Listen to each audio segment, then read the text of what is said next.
So, welcome to the British Business Podcast. I'm delighted today to welcome Paul Edworthy to the studio with us. Hi, Stuart. Good afternoon, Paul. How Hi, are everyone. you? Yeah, very well, thank you. Good man. Thanks for coming along, Paul. Today we're going to talk about SEO optimization. Yeah. Yep. So this is a specialist field of your business. It is, It's an area that you do very well. So please help me and the listeners understand, what are the benefits of SEO optimization? How does it work? Okay, so obviously, if you're looking for a product or service out there, obviously it used to be sort of yellow pages, obviously, but now you've got the mighty Google. So it's the most used search engine in the world. And it's got a little search box that you type something into, something you're looking for. Mm-hmm. So say you run a building business or construction, and someone typed in there, I want a construction company in Exeter, Devon, Cornwall, wherever. You get delivered the results that come up, which it's based on Google's algorithm, which actually delivers the most useful search results to what the actual person searching for. Okay, so it actually pays then for a business today to be as high up that search engine optimization. So that search, you want to be as high up as possible. That's right. So your company's identified, found, and people know you exist, can see your website, and therefore there's more likely probability that they're going to give you a call or send you an email. Exactly. Reach out. Yeah, exactly. So if you compare it to old school paper advertising, you could be paying like £1,000 a month to appear in a magazine. Yep. Not every reader of that magazine is going to want your product or service. Mm-hmm. But where search engine optimization comes into it well is if someone searches for your product or service, and we've structured your site for SEO for that product or service, mm-hmm. then there's a good chance you're going to come up top of the list on Google. Okay. So are you using keywords? So back in the dinosaur days of the mm-hmm. internet, it used to be you could stick any site together and you would appear in, stick a few keywords in there, and there was a good chance you could appear at the top of Google. Yep. No questions asked. These days, obviously, Google's got, because there's so many websites out there now, Google's got a reputation to uphold to deliver the best results for its users. Mm-hmm. Okay, so with the search terms now, it's all done about the user experience. So when someone puts in a search term, it delivers results based on the user experience. Okay. What that means is that if your website is fast to load, so it loads within 2 seconds, that ranks you up. Okay. If your website doesn't load in 2 seconds, that can increase your bounce rate by up to 70%. Now, bounce rate is where someone goes to your site, doesn't load quick enough, and then bounces off, or if there's something they don't like. Yeah. Wow. Okay, I didn't know that. No. Okay, that's interesting. Well, that's important to know, isn't it? Definitely. That's really, really important to know. So talk to me about how can businesses improve this load ratio so that it loads within 2 seconds? Okay, so again, I will go through that in further details with regards to the hosting side of it, but it's really key. So there's I've coined the term the 3 pillars of SEO. Mm-hmm. So it's the speed, security, and structure. Yes. So if your website doesn't load within 2 seconds, mm-hmm. Then Google will rank you down on that. Yep. If your website's not secure enough, so you've not got the correct SSL certificate, mm-hmm. Which is what the security and encryption's based on, they'll rank you down on that. And they may not even display your website if it's not secure. Right.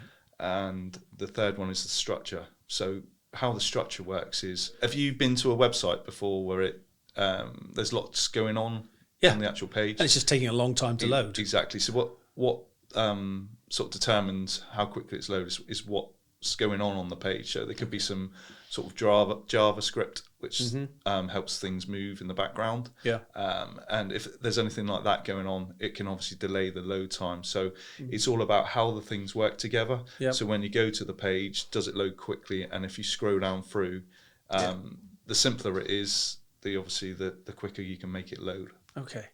And I think that's one of the great things at your business within, Edworthy Media, is the fact that you not only do the website design and build, but you do the hosting, you do the SEO optimization, and then I believe obviously at the end of it you can do all the media and the marketing as well for them. Yeah, exactly. Yeah, which is great. I mean, today that's what you need because, as a business, whether we like it or not, you have to be visible. Yeah. That people have to find you. You've got to be on social media, and accessibility is everything, and visibility is everything, isn't it? Definitely. Yeah. One of the terms that I've coined is website TLC. It's not tender loving care, although we do give that to the client. Yeah, he gets that. Although we do give tender loving care to websites, sort of thing. So it's traffic, likes, and conversions. So there's a lot of SEO companies out there that will get you to the top of Google, get you more traffic. Yeah. But are you getting more conversions? Right. So the key there is to at the end of the month we give a report to the client and we say to them that, okay, so we've got you 5,000 more visitors. Mm-hmm. Has that turned into conversions? Yeah. It may not have. If it hasn't, then obviously they want to know why. Yes. So then we take an holistic approach to their site and we say to them, okay, so you're getting these people come to your site. Where's the next step? What's the call to action? Mm-hmm. Have they got something to click on to go on to the next step? Well done. Do they like what you're selling? Mm-hmm. And what's the message that they're getting? Yeah. Okay, so if they're not getting the right message and they've not got the next step available, then there's a good chance they may just go there and check out one of your competition's websites. Mm.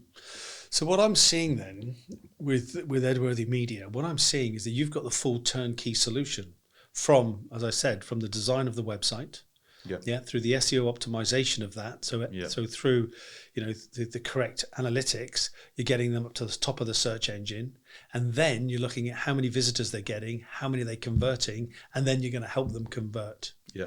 Yeah, well done. Okay.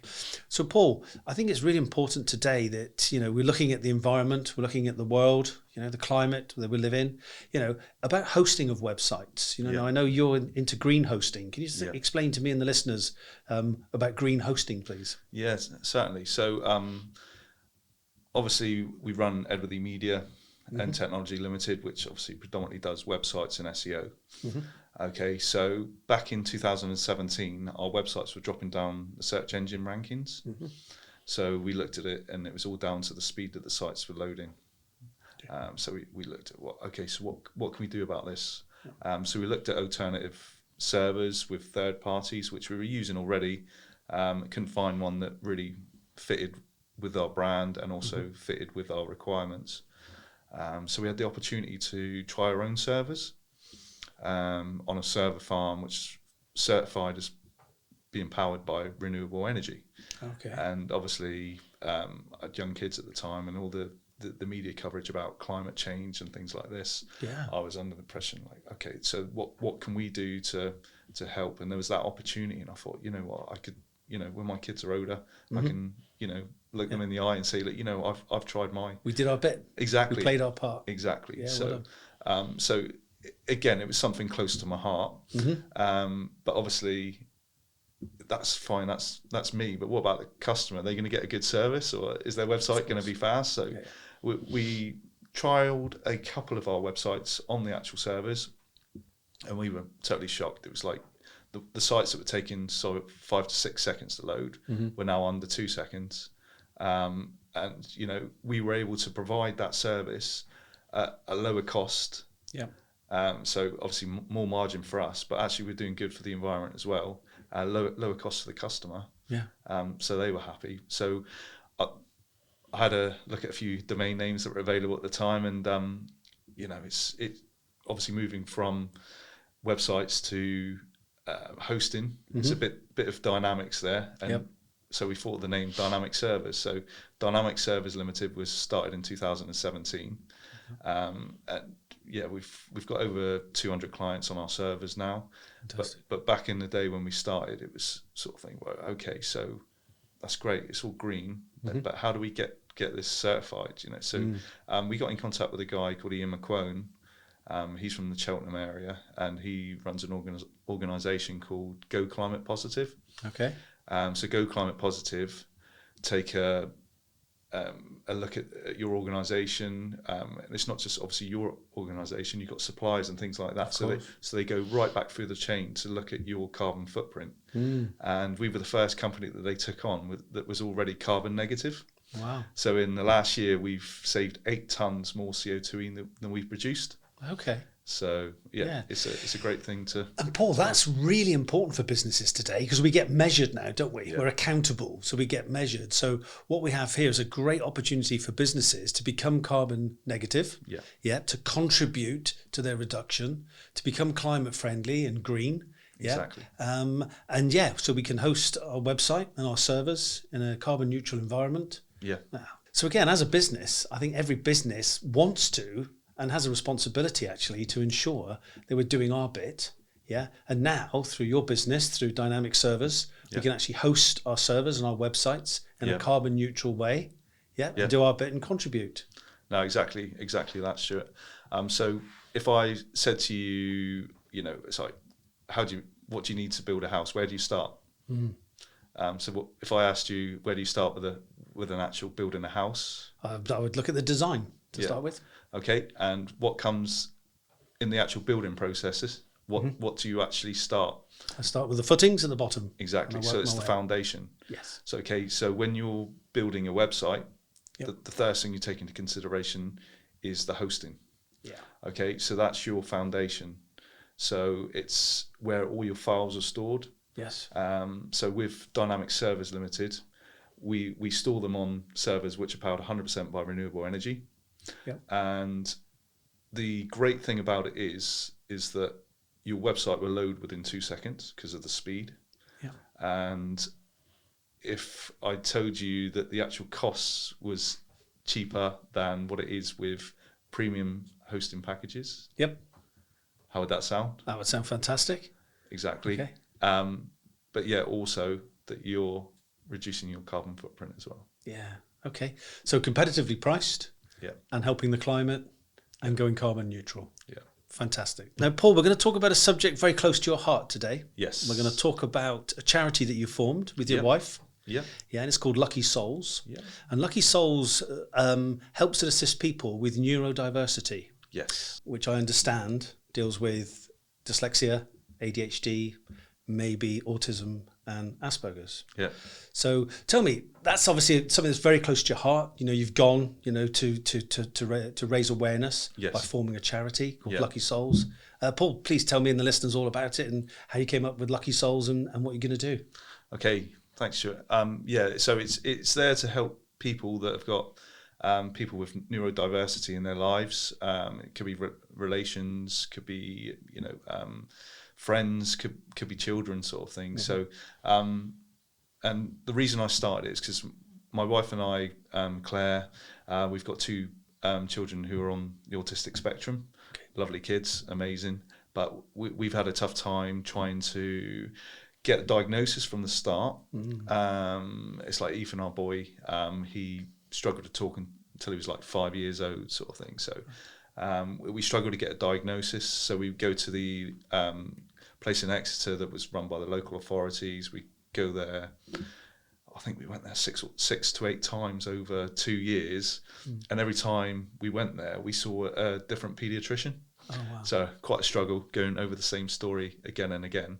And every time we phoned about the diagnosis, they say, "Oh yeah, you're moving further and further up the metaphorical pile," sort of thing. So it was just really frustrating. Yeah. I know there's a lot of people out there that are experiencing the same issues.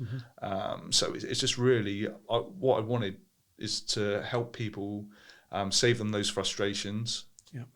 By helping them, pointing them in the right direction of people that have helped us, and just making sure that it's a smoother process for them. Okay, so you kind of found out the hard way. Yours was a journey that was obviously a frustrating journey, and when you're dealing with your own, it's amplified a million times more. Definitely.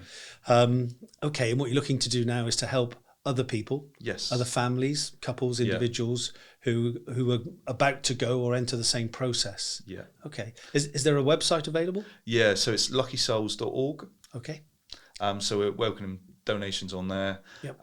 Another thing I'd like to mention as well is that obviously I'm a business owner, so I go to a lot of networking events to try and help grow my business. Yes. But every networking event I go to, I seem to attract people that have got sort of people that have got neurodiverse issues or family members that are experiencing difficulties with neurodiversity. I think what we know now is that it doesn't just affect children, does it? I mean, your case was with your two beautiful children, and you went through that unfortunate, frustrating process.